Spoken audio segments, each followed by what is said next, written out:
एक आदमी ने BAMS का कोर्स किया था। कोर्स करने के बावजूद भी वो अच्छे डॉक्टर थे, पढ़े लिखे थे, सब कुछ ठीक ठाक था, लेकिन उसके बावजूद भी उनका काम नहीं चल पा रहा था।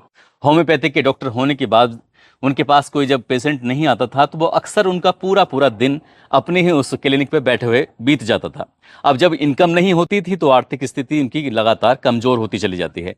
वक्त जैसे जैसे आगे बढ़ रहा था वैसे वैसे स्थिति और डाउन हो जाती है।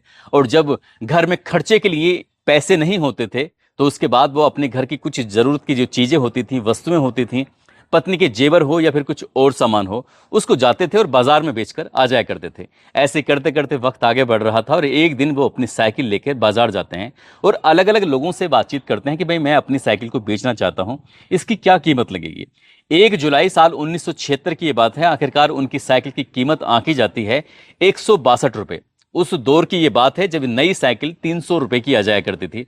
आखिरकार डॉक्टर साहब अपनी साइकिल को बेच देते हैं और बेचने के बाद अपने घर का जो खर्च था वो चलाने की कोशिश कर रहे थे। लेकिन डॉक्टर साहब के घर में कई दिन के बाद, अभी 1 सप्ताह भी नहीं बीता था कि पुलिस की रेड पड़ जाती है। और जब पुलिस आती है तो उनके घर की जब तलाशी ली जाती है तो उनके घर में 4600 रुपए की नकदी निकलती है। साथ ही उनके घर में सोने और चांदी के 46 अलग अलग तरह के आभूषण निकलते हैं।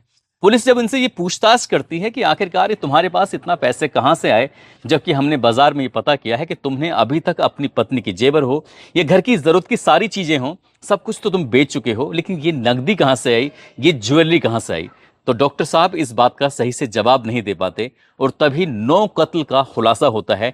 एक ही परिवार के 9 लोगों का बहुत बुरी तरह से कत्ल हुआ था। आज की इस कहानी के माध्यम से ये समझने की, जानने की कोशिश करते हैं कि आखिरकार उस रात में हुआ क्या था और 9 लोगों को क्यों मारा गया था।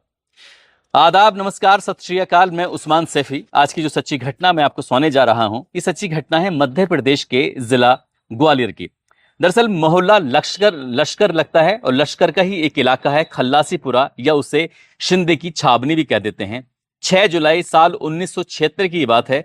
दिन निकलने के बाद से ही अजीब सी दुर्गंध आ रही थी। मोहल्ले के लोग परेशान हो जाते हैं, सोचने पर मजबूर हो जाते हैं कि आखिरकार ये दुर्गंध आ कहां से रही है। तभी लोग आपस में एक दूसरे से बातचीत करते हैं और बातचीत करने के बाद ये पता करने की कोशिश कर रहे थे कि पूरे मोहल्ले का लोगों का जीना दुश्वार हो रहा है, कहां से दुर्गंध आ रही है, वो भी बहुत भयानक रूप में। आखिरकार जब लोग आपस में बातचीत कर रहे थे, ये पता करने की कोशिश कर रहे थे, तब पता चलता है कि एक घर है राम स्वरूप का, और राम स्वरूप के घर का बाहर से ताला लगा हुआ है, लेकिन घर से बहुत ज्यादा बदबू आ रही है। तभी लोगों ने कहा कि शायद इनके घर में कोई जानवर मर गया है, उसकी दुर्गंध आ रही है। अब कहें तो कैसे कहें, क्योंकि मेन दरवाजा जो मुख्य द्वार था उसका ताला लगा हुआ था। दरअसल ये राम स्वरूप जो होते हैं Madhya Pradesh girls NC battalion के अपर डिविजनल क्लर्क होते हैं और इनके कुछ अता नहीं था, पता नहीं था। कई दिन से इन्हें किसी ने देखा भी नहीं था। आखिरकार जब मोहल्ले के लोग जुट जाते हैं तब मोहल्ले के लोगों ने तरह तरह की बातें करना शुरू कर दिया। इसी बीच में जो स्थानीय निवासी राम गोपाल उपाध्याय होते हैं वो तुरंत ही यहां से दौड़ते हुए नजदीकी पुलिस स्टेशन था थाना इंद्रगंज में जाते हैं और वहां पर SHO हरेंद्र प्रसाद सिंह से कहते हैं कि साहब हमारे एक पड़ोसी हैं, नाम है उनका राम स्वरूप है, जो कि Madhya Pradesh girls NC battalion में अपर डिवीजन क्लर्क हैं। उनके घर से बहुत ज्यादा दुर्गंध आ रही है और पिछले कई दिनों से उन्हें देखा भी नहीं गया है। जब इस तरह की बात आती है तो SHO तुरंत तत्काल प्रभाव से सूचना मिलते ही मौके पर पहुंच जाते हैं। वहां जाने के बाद वाकई घर के बाहर ताला लगा हुआ था। आखिरकार उस ताले को तोड़वाया जाता है। तोड़वाने के बाद जब लोगों ने अंदर जाकर देखते हैं तो देखने के बाद हर किसी की हालत खराब हो जाती है। लोग सोचने पर मजबूर हो जाते हैं। सोचने पर इसलिए भी मजबूर हो जाते हैं क्योंकि इनके घर में रामस्वरूप, उनकी भी लाश पड़ी हुई है। उनके पिता मूलचंद, जिनकी उम्र 60 साल है, उनकी भी लाश पड़ी हुई थी। माँ गोविंदी बाई, जिनकी उम्र 58 साल के आसपास होती है, उनकी भी लाश पड़ी हुई थी। राम स्वरूप की पत्नी जो होती है भगवती बाई, जिनकी उम्र 35 साल होती है, उनकी भी वहां पर घर में ही लाश पड़ी हुई थी। जो बेटा है बड़ा वाला राम बाबू, जिसकी उम्र 16 साल है, उसकी भी लाश पड़ी हुई थी। छोटा बेटा घनश्याम उर्फ पप्पू, जिसकी उम्र 13 साल है, उसकी भी लाश पड़ी हुई थी। हेमलता बेटी जो कि 10 साल की थी, उसकी भी लाश पड़ी हुई थी। बिमला जिसकी उम्र 5 साल है, उसकी भी लाश पड़ी हुई थी। और सबसे छोटी बेटी शिमला जिसकी उम्र 3 साल है, उसकी भी लाश पड़ी हुई थी। ऐसा लग रहा था तो किसी धारदार हथियार से परिवार के हर एक सदस्य को काटा गया है, बुरी तरह से मारा गया है। ज्यादातर के सबके या तो हाथों पर निशान थे या फिर सर पर निशान थे। ऐसा लग रहा था जैसे किसी भारी धारदार चीज से काटा गया था। आखिरकार क्यों काटा गया था? और जैसे ही लोगों ने उस दृश्य को अपनी आंखों से देखा तो लोगों को उल्टियां आनी शुरू हो जाती हैं। सबके सब लोग परेशान हो जाते हैं। जैसे लोग देख रहे थे वैसे बाहर आ रहे थे और सबकी हालत इतनी ज़्यादा ख़राब थी क्योंकि लाशों में कीड़े पड़ चुके थे और लोग उन्हें देखते ही उल्टियां लगातार कर रहे थे। आखिरकार पुलिस ने उस स्थिति को संभाला और देखते ही देखते ये खबर पूरे ग्वालियर में आग की तरह फैल जाती है। लोग ये सोचने पर मजबूर थे कि आखिरकार एक ही परिवार के हर एक सदस्य को, जिसकी कम से कम उम्र 3 साल है और अधिकतम जो उम्र है वो लगभग 60 साल के आसपास होती है, सबके सबको क्यों मार दिया गया है। इसके पीछे की जो वजह थी उनको तलाश करने की आखिरकार कोशिश कर रहे थे। जब पुलिस ने ये जानने की कोशिश की तो घर की जो अलमारियां थी वो खुली हुई थी, सामान था वो इधर उधर फैला हुआ था। तब ये अंदाजा लगाया गया कि घर में या तो चोरी, लूट, डकैती जैसी घटना हुई है और जिसने भी इस घटना को अंजाम दिया है उसे ने ही पूरे परिवार का कत्ल कर दिया है। लेकिन पुलिस ये बात सोचने पर मजबूर हो जाती है कि जो 3 साल की बच्ची है आखिरकार वो क्या विरोध कर सकती है, 5 साल की बच्ची है वो क्या विरोध कर सकती है, या 10 साल की जो लड़की है सबसे तीसरे नंबर के सबसे छोटे में, वो क्या विरोध कर सकती है। तो पुलिस इन सवालों के जवाब तलाश करने की कोशिश कर रही थी। बड़े बड़े अधिकारियों को सूचना दी जाती है, बड़े अधिकारी मौके पर पहुंच जाते हैं और ये जानने की कोशिश कर रहे थे कि आखिरकार एक ही परिवार के 9 लोगों का कत्ल, वो भी बहुत भयानक रूप में, क्यों हुआ है, क्यों नहीं हुआ है। रात भर अधिकारियों का इंतजार किया जाता है क्योंकि ये उस दौर की बात है जिस दौर में ना कोई वाहन हुआ करते थे। अमूमन लोगों के पास साइकिल तो मिल जाया करती थी लेकिन वो भी खास घरों में मिलती थी, आम घरों में नहीं मिलती थी। किसी के घर बाइक मिलना या फिर स्कूटर मिलना ये भी बहुत बड़ी बात हो जाया करती थी।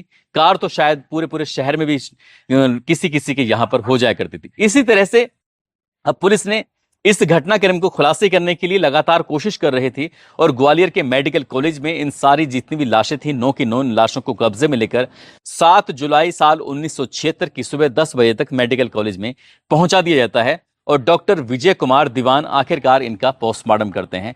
पोस्टमार्टम की रिपोर्ट से ही पता चलता है कि किसी धारदार हथियार से सर और हाथों पर मारने की कोशिश की गई है और ये कत्ल किसने किए हैं बस इसी की जानकारी जुटाई जा रही थी। पुलिस ने जब अपनी स्तर से जांच पड़ताल करना शुरू किया है तो पता चलता है कि जो राम स्वरूप हैं दरअसल वो मोटरसाइकिल खरीदना चाहते थे। ये उस दौर की बात है जब राजदूत या यजदी मोटरसाइकिल चला करती थी या फिर बुलेट मोटरसाइकिल होती थी, तो इनकी कीमत ज्यादा नहीं होती थी, महज 8,000 रुपए या 10,000 रुपए के आसपास होती थी। तभी आसपास के लोगों से या जहां पर वो काम करते थे उनसे, ये जो उनके संपर्क में 1-2 लोग होते हैं उनसे ये पता चलता है कि 6 मार्च 1976 को जीपी फंड से उन्होंने 2400 रुपए निकाले थे। 1 मई 1976 को उन्होंने जो सरेंडर लीव होती हैं, जब अपनी कोई छुट्टी नहीं लेना चाहता तो गवर्नमेंट की तरफ से उसको पैसे मिलते हैं और 348 रुपए की इनको सरेंडर का मतलब अपनी लीव जो छोड़ दी, छुट्टियां जो छोड़ दी थी, जिसको लगातार काम किया था, उसके बदले में उन्हें 348 रुपए मिले थे। और 13 मई 1976 को उन्होंने अपनी निधि से 840 रुपए निकाले थे।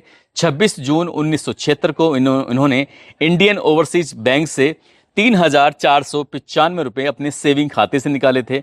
साथ ही इनके जो पिता हैं मूलचंद ने बैंक ऑफ इंडिया से 800 रुपए निकाले थे और 2 जुलाई 1976 को उन्हें वेतन के रूप में 271 रुपए मिले थे।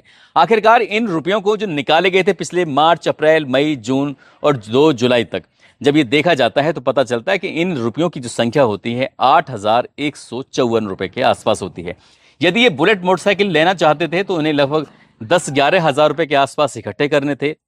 यदि इस 4-5 महीने के खर्चे के हिसाब से अगर हम बात करें तो इन 4-5 महीनों में अगर उनके कुछ 500 या 700 रुपए खर्च भी हुए होंगे तब भी इनके पास लगभग 7,500 रुपए के आसपास जरूर रहे होंगे और इन पैसों से आराम से यजदी मोटरसाइकिल और साथ ही राजदूत ये आराम से आ सकती थी।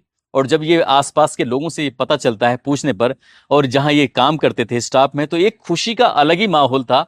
बहुत जल्दी ये मोटरसाइकिल आने वाली थी। अब जब लोगों से पूछताछ की जाती है कि इनकी किसी से दुश्मनी तो नहीं है, इनके यहाँ कोई आता तो नहीं है, कोई जाता तो नहीं है, किसको ये पता था कि आखिरकार ये इतने इनके पास इतने पैसे हो सकते हैं। साल 1976 में लगभग 8,154 रुपए के आसपास की रकम हो सकती है।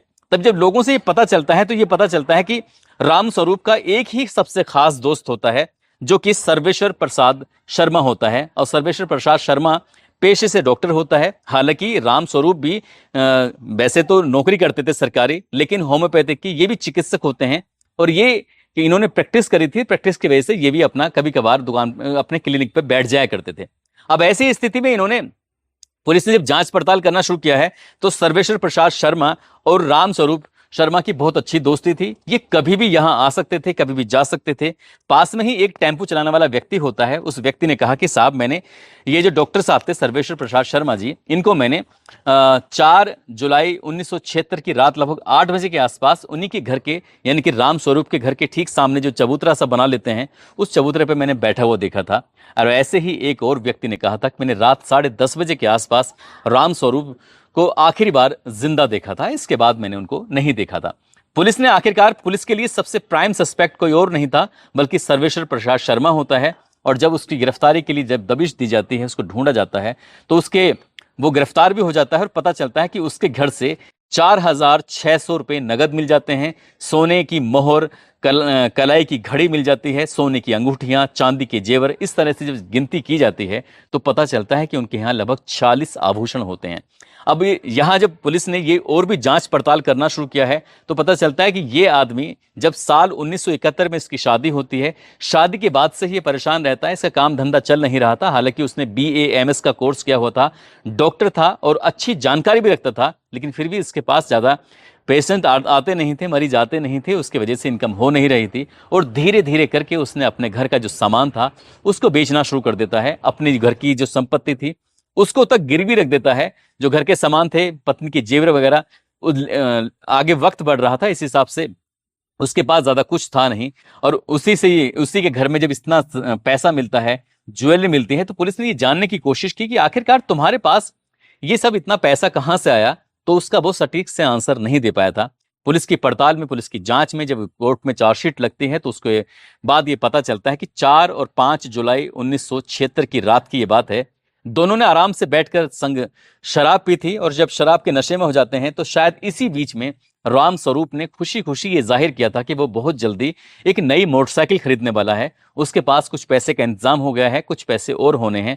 जैसे पूरे पैसे हो जाएंगे तुरंत वो नई मोटरसाइकिल खरीद के लेके आएगा। इसी बीच में इसने अपनी साइकिल की बिक्री की बात की थी, जिस साइकिल को ये 1 जुलाई 1976 को बाजार में बेच के आता है 162 रुपए की। और इसी बात पर शायद इनके बीच में कुछ कहा सुनी हुई होगी।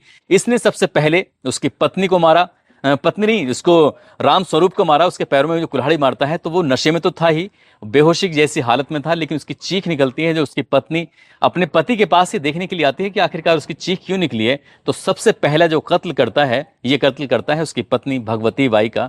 उसके बाद फिर उसका बेटा उस चीखों को सुन के आता है, फिर बेटे को मारता है, उसके बाद फिर दूसरे बेटे को मारता है, माता और पिता को मारता है, उसके बाद फिर 3 बेटियों को मारता है। इसी तरह से उसने एक एक करके 9 लोगों का कत्ल कर दिया था। पुलिस ने इस मामले की चार्जशीट अदालत में पेश की और अदालत से फिर फैसला आता है 31 जनवरी 1977 को।